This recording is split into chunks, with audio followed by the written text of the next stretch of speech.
in the Rocky Mountain West, a sense of urgency is growing in the effort to preserve native wildlands. People are increasingly concerned about the impact of human activity on the environment.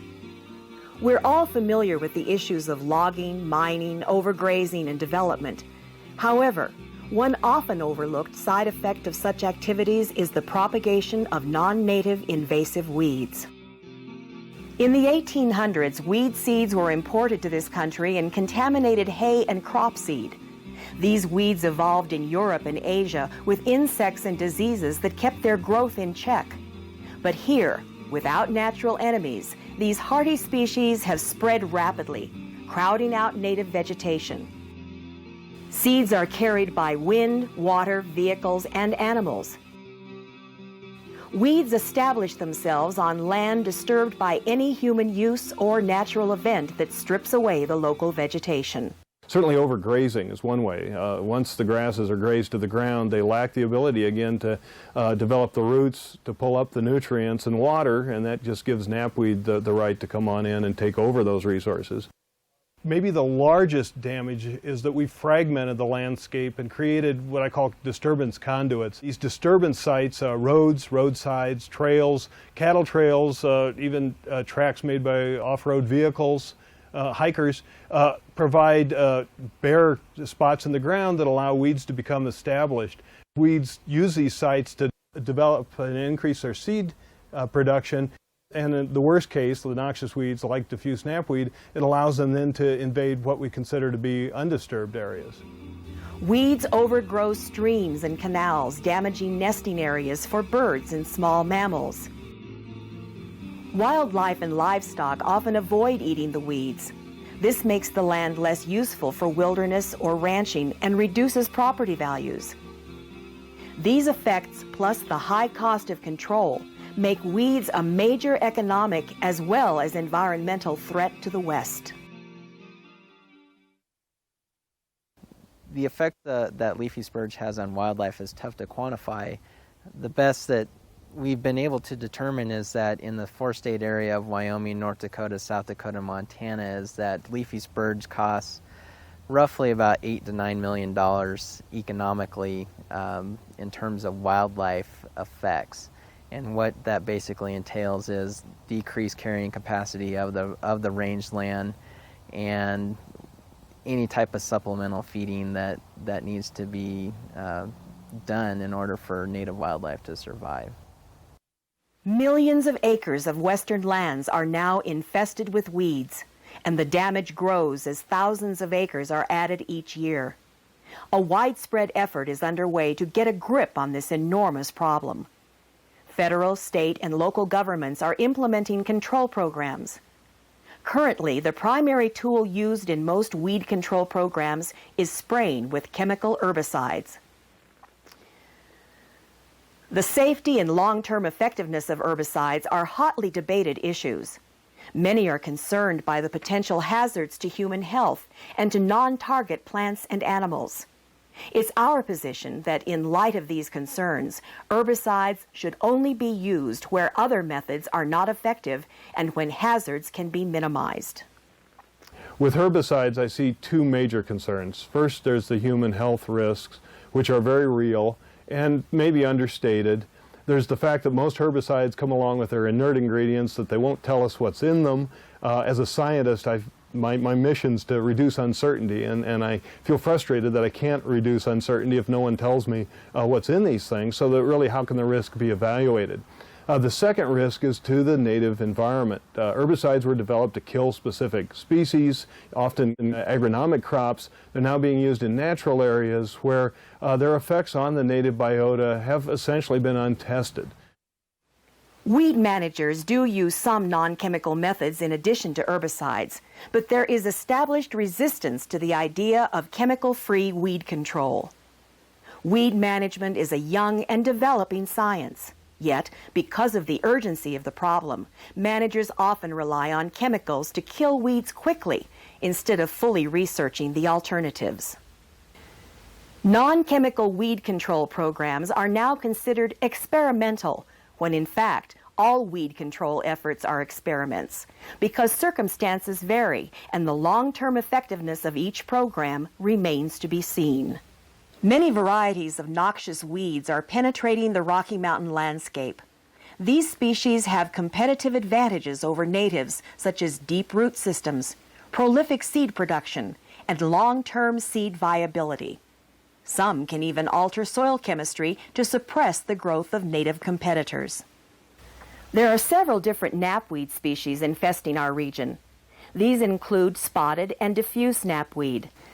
Studies show elk numbers are reduced in knapweed-infested areas. The value of the land for recreation is also reduced, since knapweed is an unattractive and thorny plant that can eliminate more attractive native plants from an area. Several species of non-native thistle also plague our area. Among these are Canada, musk, and plumeless thistles. These thistles can be very aversive to cattle and are damaging to rangeland and public lands across the West. It's important to note that some thistles are native, and proper identification must be made before control methods are applied. Native thistles are an important part of the ecosystem. Leafy spurge now infests nearly 3 million acres of land in 29 states. It destroys grazing lands for cattle and horses, degrades wildlife habitat, and greatly reduces plant diversity. Spurge has been a tremendous economic burden to our region due to the cost of control and the reduction of property values. In addition to accidentally introduced species, very serious problems have been caused by plants introduced deliberately for ornamental or functional value. Invasive ornamentals are a huge problem for us here at the park and for the broader landscape. Basically, what I mean by that is plants that are decorative or considered useful and are deliberately planted in people's gardens or landscaping that then are able to escape into the wild and create problems. Tansy is a common ornamental that grows well in many gardens. Unfortunately, it can escape and invade neighboring lands and stream beds. It outcompetes native plants, provides poor forage for animals, and can restrict water flow in irrigation ditches. Dame's rocket seeds have been included in wildflower seed mixes until recent regulations banned their sale in Colorado. Dame's rocket is another invader of streams and marshes. These invasive ornamentals cost huge sums of money to control and often lead land managers to increase the use of chemicals. There are a number of non-chemical methods that are proving to be effective in controlling weed infestations. These include biocontrol, manual controls, grazing, and land rehabilitation. Many are coming to believe that biocontrol can be the most effective, least hazardous, and most affordable method of controlling large weed infestations. Biocontrol programs take parasitic insects from the weed's land of origin and release them onto infested terrain here. Insects are imported, which attack many different kinds of weeds. Government programs often make these insects available for little or no charge. The costs of our biocontrol effort for diffuse knapweed in the state of Colorado is zero. All of the species are available free from the Department of Agriculture so that private landowners or managers of public areas can obtain these insects, release them on the site, and in time, hopefully see the control that we've seen at our site. 4 years ago, the Boulder County Commissioners gave my group at the University of Colorado at Boulder the opportunity to attempt to demonstrate that diffuse knapweed could be controlled using non-chemical techniques. The biocontrol part of our weed management on our diffuse knapweed has involved adding a suite of insect species to the community. We have 5 species in total, 3 that chew on the above ground parts of the plant, 2 that chew on the below ground parts of the plant, and these 5 species collectively sort of force the plant to, instead of being able to make seeds, the plant has to repair the damage that's being done by these insects. It greatly reduces their reproductive potential. It also greatly reduces the ability of the plants to compete with the native grasses to take up the water and the resources. The native grasses then, as the plant is stressed, take up more and more of the space. On this graph, you'll see that seed rain, or how many seeds were produced per square meter out there, started at almost 5,000 seeds per square meter in 1997. And that number quickly dropped to about 3,000 per square meter, probably due to the fact that we pulled the cattle off the site. But then in one site in the year 2000, and at all sites this year, we see a total collapse of seed production by the knapweed. This is the combined effects of all 5 species of insects working over this plant to reduce its seed output. And so collectively, the 5 species have simply reduced the reproductive output of this plant to near zero. At the release site, the knapweed densities have actually disappeared in small plots and are well below, I think on average over the entire plot, they're about 80% less than they were when we started in 1997. The USDA has set up a series of tests that are put to all insects thought to be useful biocontrols in this country. When they're brought in, they're tested to see that they are host-specific or target-specific, that they don't eat near neighbors within the area, nor do they hit any economically important plants. These tests become more rigorous in the last 10 years, and at least for diffuse knapweed, we think that our insects are very, very host-specific. In fact, this summer we had 2 students follow these insects around and see if they were eating anything else, and the good news is that they showed no sign of being able to do any damage to any plants other than diffuse knapweed. Out there now we see definitely more abundance of native grasses, we see more abundance of the native forbs, and most interesting, one of the groups of forbs that has recovered the most are North American asters, which are relatives of the knapweed, which is now declined in abundance.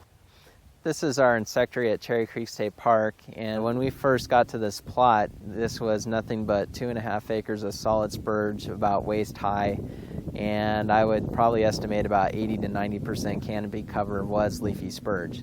So in the last 2.5 years, we've started introducing Aphthona flea beetles to this site, where we've now gone from an 80 to 90% spurge canopy to right around 40 to 50.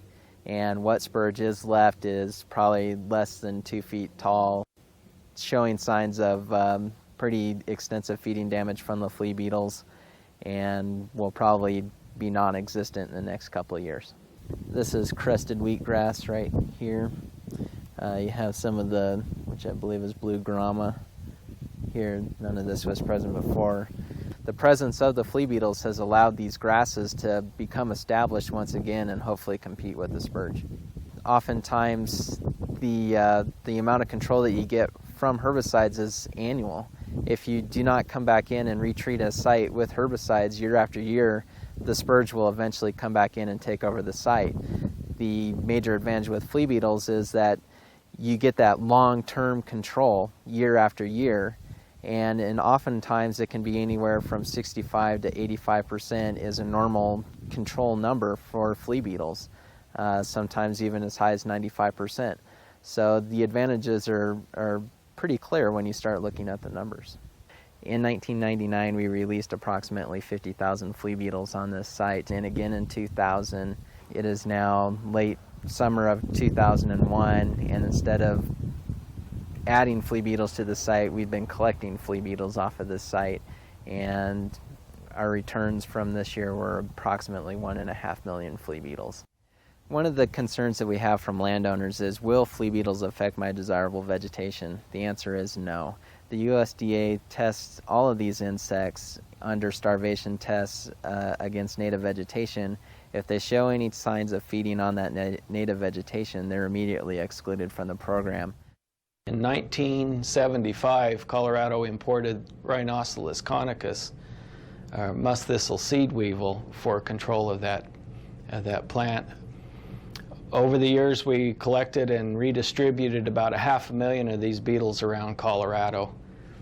And at this time, it's difficult to find a musk thistle infestation within Colorado that does not have Rhinoceros conicus well established and working on the seed heads of the thistle. Over the last 10 and 15 years, Rhinoceros conicus has reduced the thistle infestations in many locations. It's proven also effective at helping control the plumeless thistle, and has crossed over as well to feed on the flower heads of Canada thistle. Since that time, though, they've also discovered that Rhinoceros conicus will feed on some native thistle. To date, they haven't shown that it's reduced the plant density of the native thistles to any degree, or been able to measure just how damaging it will be on their populations.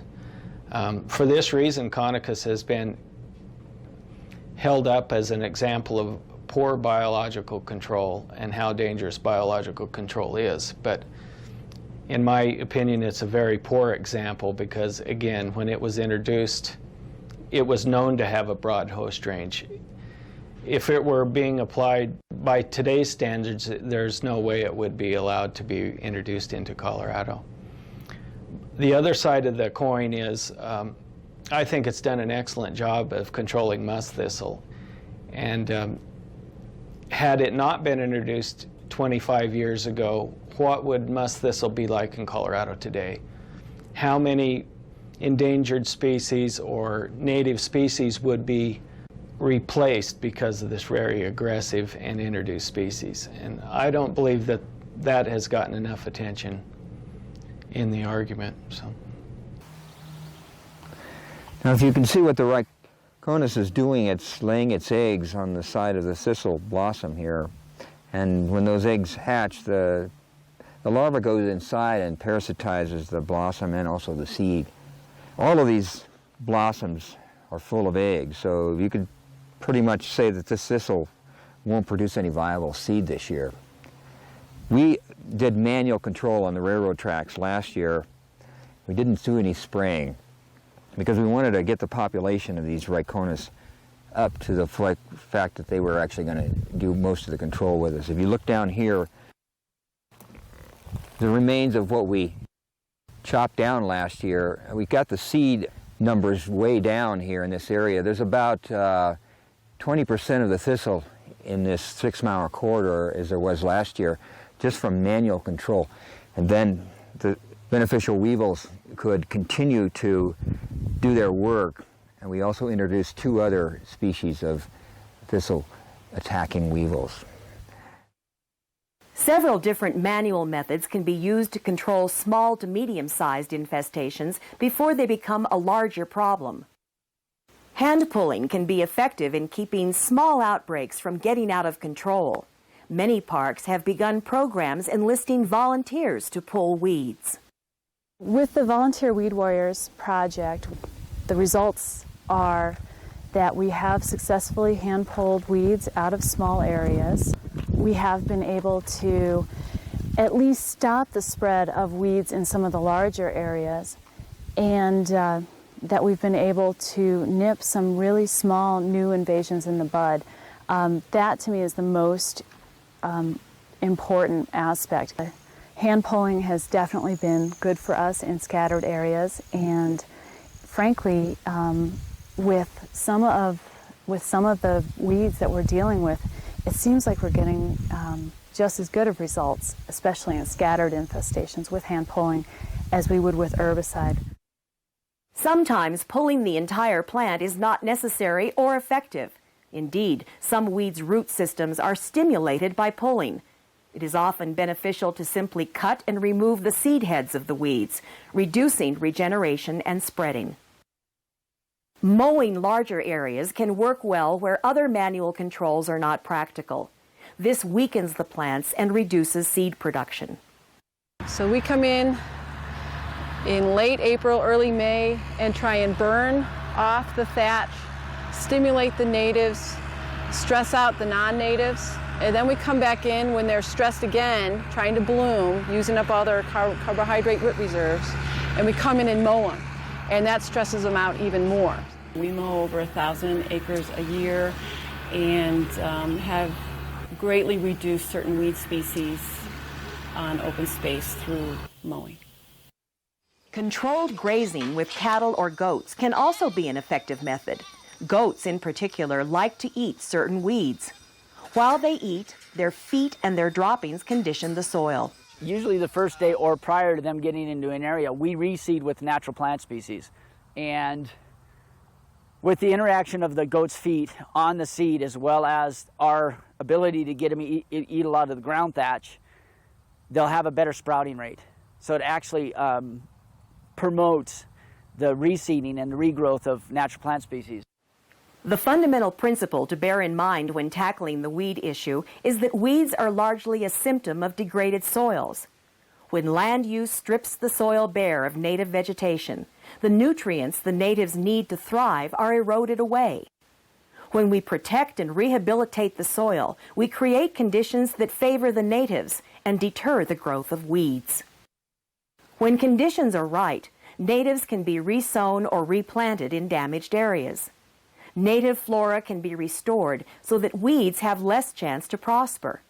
Several techniques can be applied to give restoration its best chance.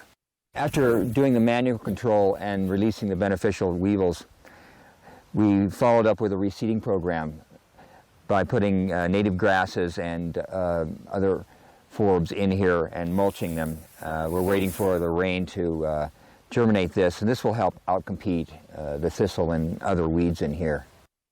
Mycorrhiza are naturally occurring fungi that fortify plants by helping them extract nutrients from the soil. When vegetation and topsoil are removed from a site, so are the mycorrhiza that support natives. When replanting natives, mycorrhiza can be reapplied to the soil in liquid or solid form, giving the plants the optimum chance to reestablish themselves and outcompete weeds. When soils are laid bare, they lose minerals that are important to the survival of natives. To restore soil health, a soil test should be done to determine which minerals can be applied to compensate for missing nutrients. We're going to be mixing up some Planters 2, which is a mineral and trace element fertilizer. It has calcium, magnesium, sulfur, boron, cobalt, and iron. And in most of these disturbed areas, there's a deficiency in all of these minerals and micronutrients. And that's why the perennials have a difficult time getting established. So if you put the minerals in, you will make it an easier job for the perennials to come in and get established. Cover cropping is the sowing of certain types of grain seed as a way of temporarily protecting and restoring the soil, as well as crowding out the weeds before natives are resown.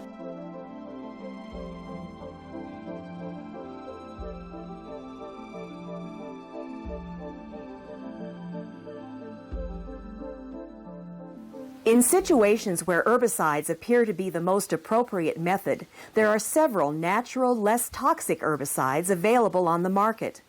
One of these is a high-strength vinegar. This thistle was sprayed with the 300 grain vinegar several days ago. You can get an idea about what it does to the plant. Of course, the best method of controlling invasive weeds is prevention.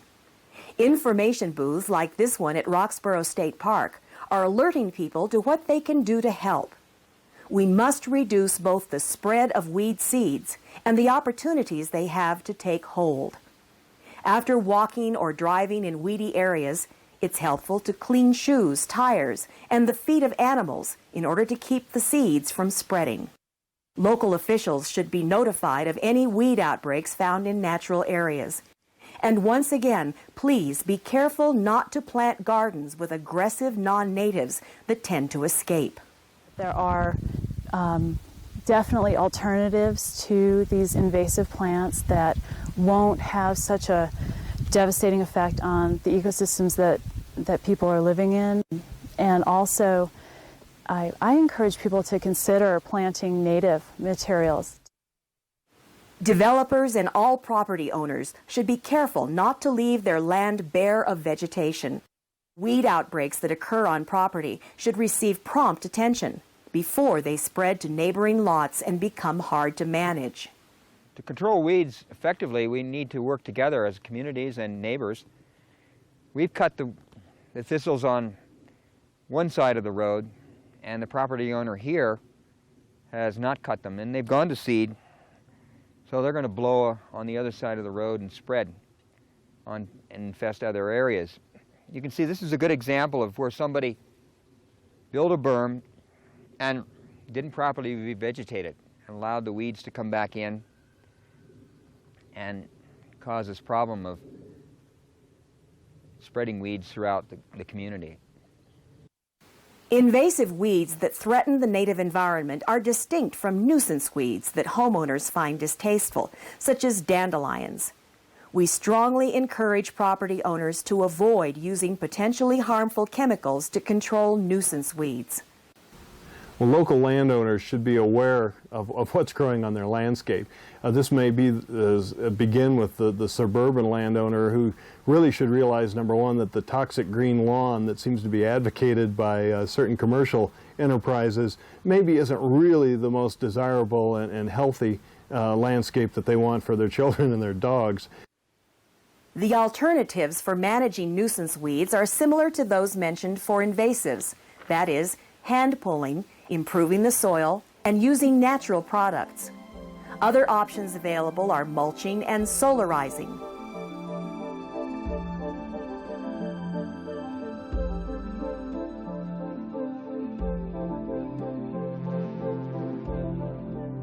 Weeds actually have many good uses, such as for food and medicine. The town of Carbondale, Colorado promotes these uses in its celebration of the dandelion.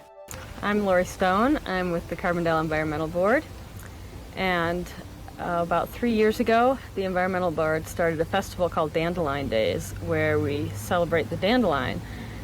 Dandelion is actually one of the most nutritious foods. The leaves can be used in salads, can be used in stir fries, can be used really in any recipe that calls for like spinach. It's got lots of calcium, iron, vitamin C. It's highly nutritious. We also educate people during the festival about how to improve their soil so that they don't get weeds in their soil, and alternatives to chemical spraying. Local governments are beginning to address public concerns about the safety of herbicides. 2 towns on Colorado's western slope have adopted low and no spray policies. Robbie Darcy, town weed manager for Basalt, Colorado, tells of her initial reaction to her town's new no-spray policy. I was a little nervous about having a no-spray policy because I have such a large area, and I just didn't, I don't like chemicals, and I have never liked chemicals, but I was nervous because I had not done enough investigating into other areas to know what was available to me. And how do you feel about this policy now? I like it. I think we've had really good success with not using chemicals. I sprayed 1 year, and I have had as good of success without chemicals as I ever had with chemicals. So I, of course, would rather not use the chemicals. This area 4 years ago was completely covered in plumeless thistle, and we have been able to eradicate it through mechanical just by cutting it. And then as there are stragglers left behind, we use a very high-strength vinegar that we come in and spray on it, and then that has been working very well for us.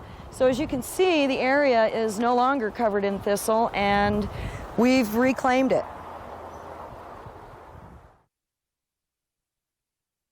Steve Solomon tells us how and why this policy was adopted. My town was in the process of annexing and improving a golf course on 300 acres of ranch land, and the applicant initially handed us a pesticide proposal, and this is right on top of our water table and right on our rivers. And I started to do a lot more work on the town's behalf, looking at these pesticides and informing people of their problems and what they would do. And so during the course of that whole review, which took about 2 years, our town came out of it with a no-spray policy. The town of Basalt adopted its no-spray policy partly in response to the chemicals that were to be used on the new golf course. The city required the golf course developer to use an integrated pest management program that minimized spraying. An important part of this alternative approach was the creation of bio-islands. These diverse landscapes, planted around the fairways and greens, support beneficial insects that control the pest insect population. In the 20 acres of bio-islands, weeds are managed with a full spectrum of non-chemical methods. And now, on the rest of the course, only minimal spot spraying is used, and the landscape provides homes and food for birds and other wildlife. We have the native umbels coming in, cow parsnip for insect control. Nice place for the ducks to come in and out, and insects to come in and get water. So we created a young forest here, a forest garden within a golf course.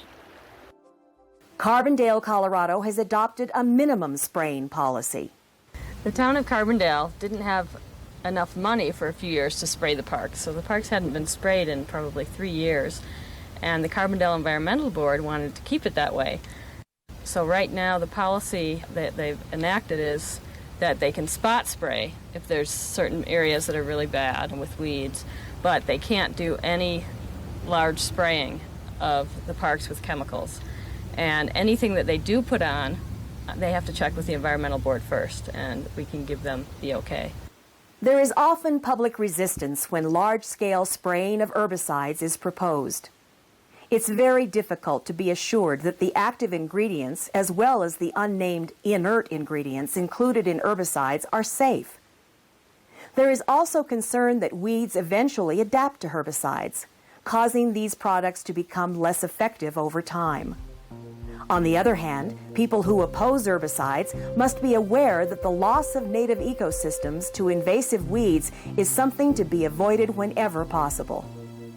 Many species of plants and animals are threatened by invasives. If nothing is done, future generations may never be able to enjoy the real natural beauty of our region. Unless the land is protected and rehabilitated, the battle against weeds could prove to be a futile and very expensive struggle in terms of money, human and environmental health, and divided communities. This scenario can be avoided if weed managers, public officials, and citizens work together to use the very safest, least costly, and most effective methods of preventing the spread of invasive weeds.